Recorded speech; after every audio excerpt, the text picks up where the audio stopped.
लोकसभा चुनाव 2024 में मुस्लिम आरक्षण से लेकर मुस्लिम तुष्टीकरण बड़े मुद्दे रहे। इस बार बीजेपी को अकेले बहुमत भी नहीं मिला और एनडीए की पावर भी घट गई। लेकिन अगर मुस्लिम सांसदों की बात करें तो उनकी शक्ति भी कम हुई है। इस बार सिर्फ 24 मुस्लिम सांसद लोकसभा में चुने गए हैं, जो कि 2019 से कम है।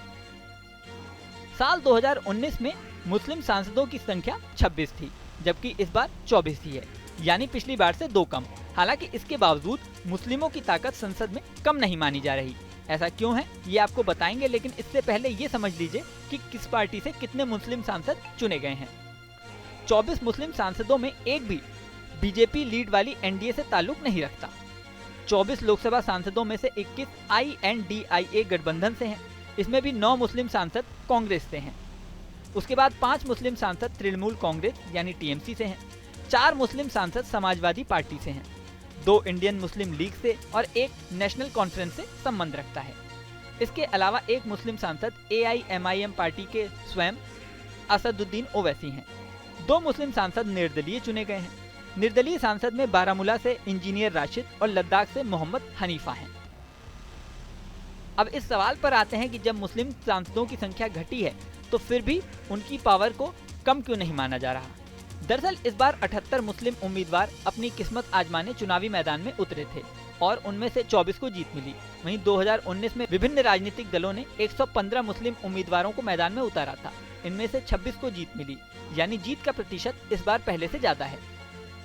साल 2014 की बात करें तो साल 2014 में 23 मुस्लिम उम्मीदवारों ने चुनाव जीता था। भारतीय लोकतंत्र के इतिहास में अभी तक लोकसभा में मुस्लिमों की सबसे ज्यादा हिस्सेदारी की बात करें तो प्रतिशत के हिसाब से 1980 में सबसे ज्यादा मुस्लिम थे। 1980 के लोकसभा चुनाव में 49 मुस्लिम सांसद जीतकर लोकसभा में पहुंचे थे। ये सदन का 9.04% थे।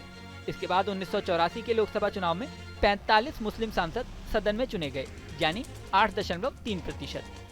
इसके बाद कभी भी मुस्लिम सांसदों की संख्या 40 से अधिक नहीं हुई। इस बार सिर्फ यूपी की बात करें तो यहाँ कुल 5 मुस्लिम कैंडिडेट जीते हैं। ये सारे के सारे INDIA गठबंधन से हैं। 4 सांसद सपा से हैं, जबकि 1 कांग्रेस गठबंधन से।